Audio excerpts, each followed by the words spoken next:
Toshakhana case में chairman PTI की सजा मुअत्तली की दरखास्त पर समाअत का हुक्म जारी कर दिया गया। इस्लामाबाद हाई कोर्ट ने 2 सफ़ात पर मुश्तमिल ये हुक्मनामा जारी किया है।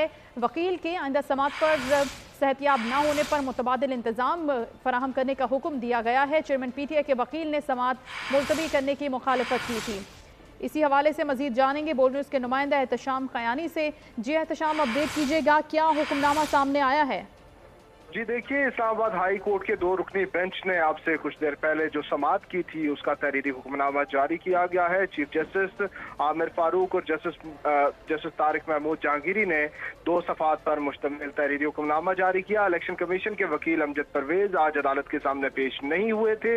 अब अदालत ने अपने तहरीरी हुक्मनामे में लिखा है कि पीर के रोज की समाअत में अगर अमजद परवेज पेश नहीं होते, उनके वो सेहतियाब नहीं होते, तो इलेक्शन कमीशन मुतबादिल इंतजाम करे, यानी कोई और वकील अदालत के सामने दलाइल देने के लिए पेश करे या फिर उनके जो एडिशनल डायरेक्टर लॉ अदालत में पेश हुए थे उनको भी ये कहा जाए। बहुत शुक्रिया एहतशाम खयानी, अपडेट कर रहे थे आप।